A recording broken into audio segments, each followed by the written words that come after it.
Bunch of hooligans in this theater. What's up, guys? Welcome to The Real Reviews, where I review films by the real.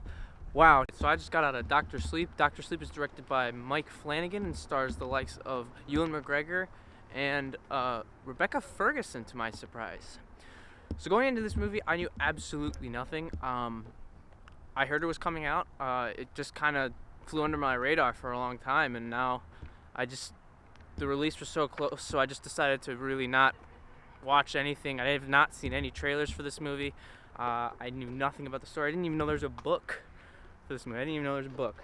And that was quite a unique experience for me, because I feel like with the internet these days and the marketing strategies of companies where they're just putting their movies everywhere, all over social media and YouTube and the likes like that it's just kind of rare these days, especially with just, my compulsive need to know what's coming out because I love film. I've never gone into a movie blind like this before in a long time, but I gotta say, I really loved it.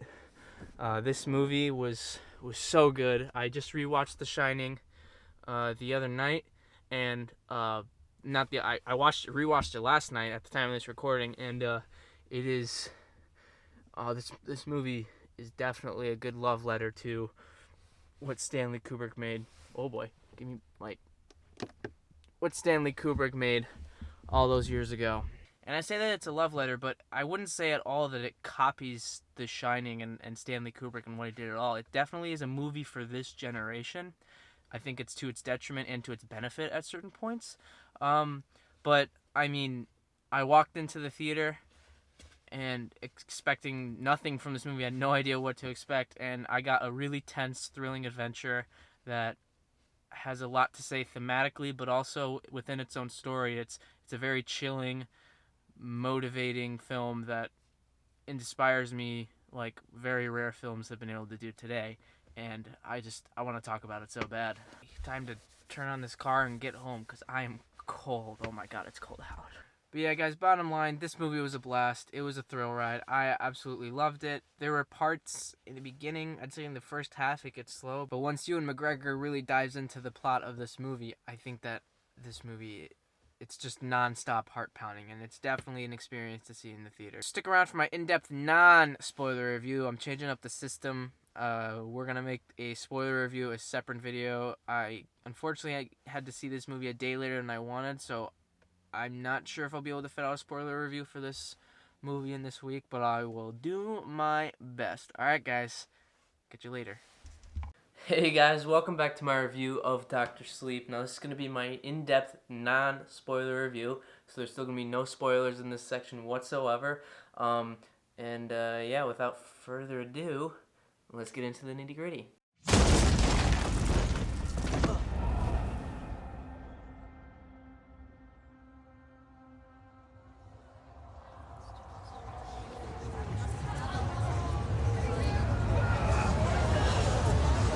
So the story of Dr. Sleep follows Danny Torrance, who is played by Ewan Mcgregor, Obi-Wan Kenobi himself. This movie takes place some 30 years after the events of The Shining, and it picks up with a very haunted, very traumatized Danny. We see him battle a number of things such as alcoholism and isolation, and he's really not in a good place when this story picks up. But after some work, he settles into a new life, and everything seems to be going great until he's forced back into his past after meeting a girl named Abra, who shares similar abilities to him to use this telepathic power called Shining. Now, Danny Torrance decides to help this girl because he realizes that she is actually being hunted by this strange cult, I guess, who are basically tracking down people with shines and basically using it for no good. Because of this, Danny must confront certain things about his past in order to overcome this cult-like group. I guess the most important thing to say about this movie is that it is definitely not a Shining rehash. It feels like its own movie, I guess, to its benefit and its detriment, and it really does feel like Mike Flanagan was kind of like a good choice for this. I haven't seen too much of his work, although I do know that The Haunted of the Hill House is fantastic, except for that ending. It sucks, but he knows it too, so that's okay. But everything else about that show is great. But anyways, he does a good job of paying tribute while still keeping it fresh. And the movie is its own when exploring more of Danny Torrance's ability to shine. That's where things get really interesting. And on the topic of that, one thing I couldn't help but notice is it feels, especially when you like consider like The Shining as the film that comes before this, this is the sequel to The Shining. This movie definitely feels a little bit more homemade for today's audiences. It doesn't really go to the great thematic and metaphorical nature that the original Shining had. It's not as deep. Certain things about this movie, about the lore and like certain plot details, the way the story carries out, feels much more simplified and garnered towards today's audience, which I definitely don't necessarily think it's all bad. I actually liked a good amount of what they did, and I think it really moved the story along well, and it feels like a modern movie, which I think it should. It doesn't. I don't want it to be a Stanley Kubrick rehash, like I said before. Honestly, I was mostly pleased with it.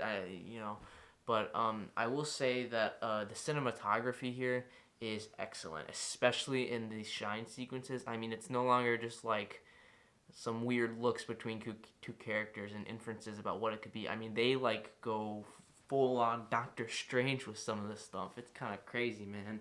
The film also does a great job of building tension. I gotta say that there are a few moments where I was actually caught sweating, like in the theater, because like, oh my gosh, things were kind of getting pretty insane. And a lot of this is due to revisiting of old locations from The Shining.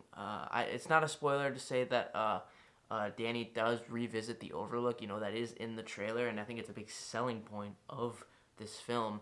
And even beyond that, just concepts that were first shown to us in The Shining are further explored in this movie, and those are definitely some of the most tense moments in this movie. My heart was pounding, and I was really, really feeling this ride.